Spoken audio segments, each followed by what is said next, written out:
There's a story we're told about retirement.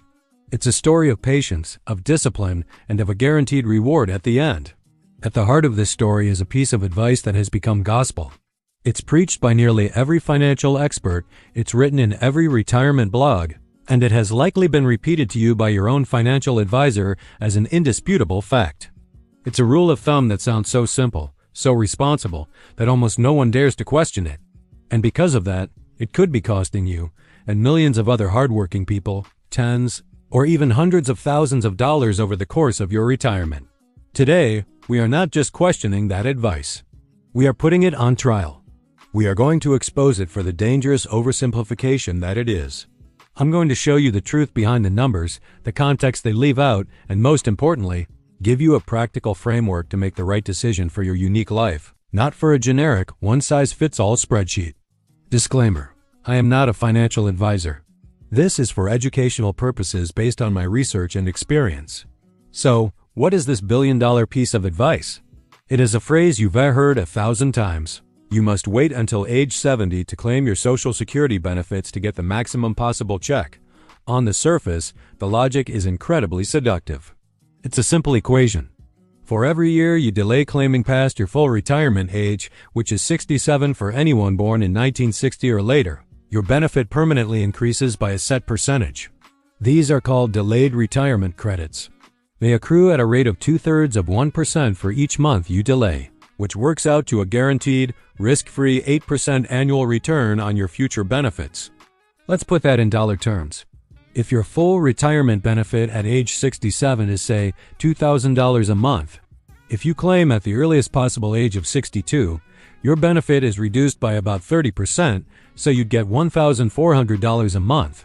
But if you wait until age 70, that $2,000 benefit grows by 24%, giving you a check for $2,480 a month. That's over $1,000 more per month than the early claimer gets. It feels like a reward for your patience. A clear, undeniable win. And that's exactly why this advice is so effective and so dangerous. It presents a simple, clean solution to a complex, messy human problem. It preys on our desire to be responsible, to maximize our returns, and to not leave any money on the table. The irony is, by following this advice blindly, you may be doing exactly that. The math they use to sell you on this idea is dangerously incomplete. They show you the bigger check, but they conveniently forget to show you the mountain of checks you had to give up to get it. Let's pull back the curtain and deconstruct this lie.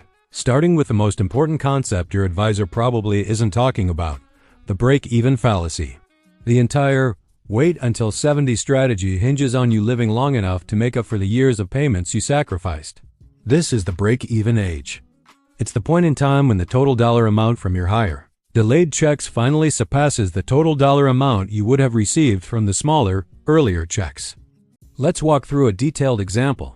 Let's use that same person with a $2,000 benefit at their full retirement age of 67. Scenario A. Claim at 62.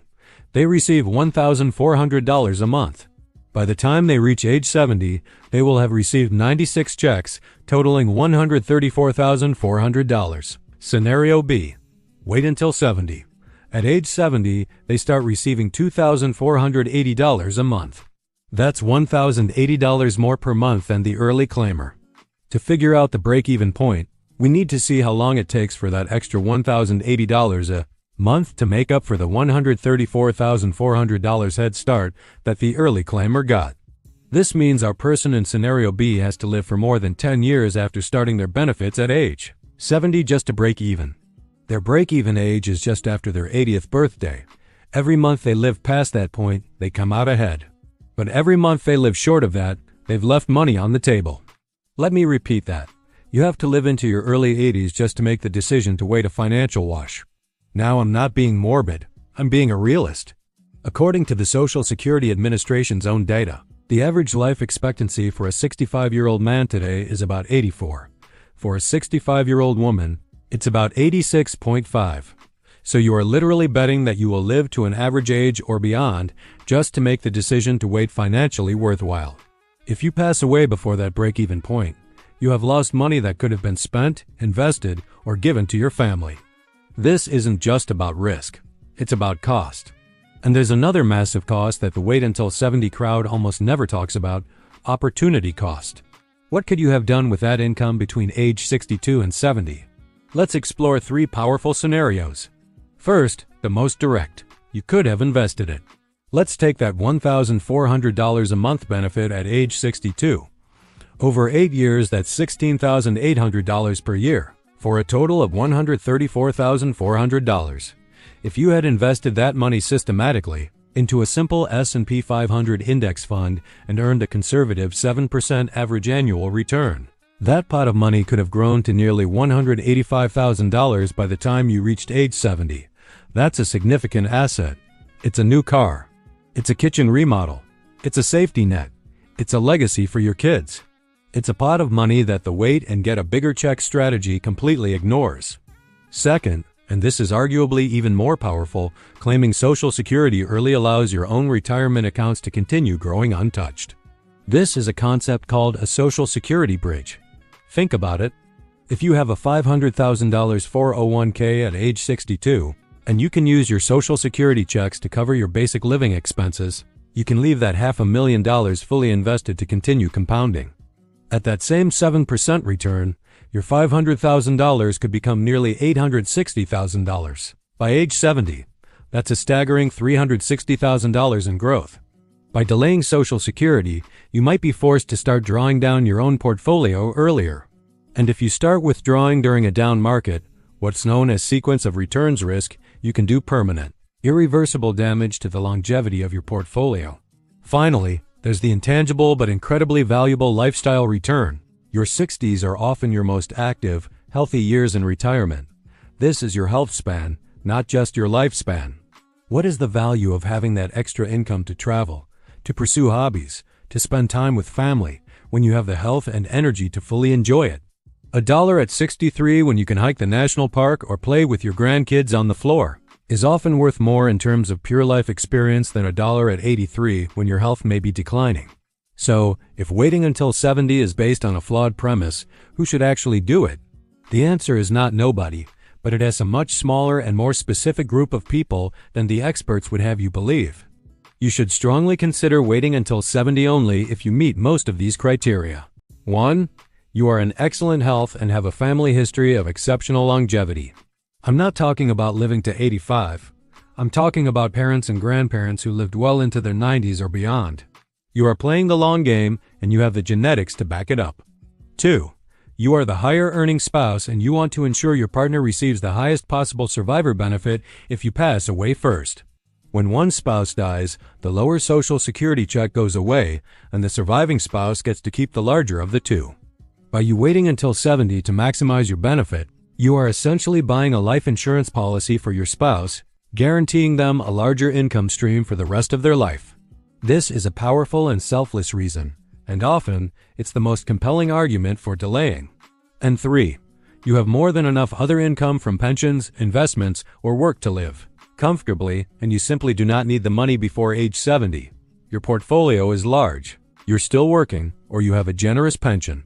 In this case, that guaranteed 8% annual increase is an attractive, risk-free return that you can afford to wait for. For everyone else, the decision is not a simple rule of thumb. It requires a personalized framework.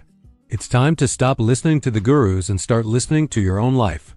Here is a simple scorecard you can use. Start with 0 points.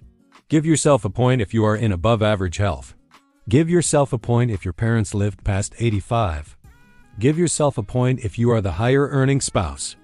Give yourself a point if you plan to work past 65.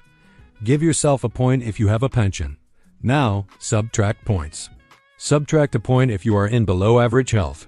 Subtract a point if your parents passed away before 80. Subtract a point if you are single. Subtract a point if you want to retire early and travel. Subtract a point if your retirement savings are lower than you'd like.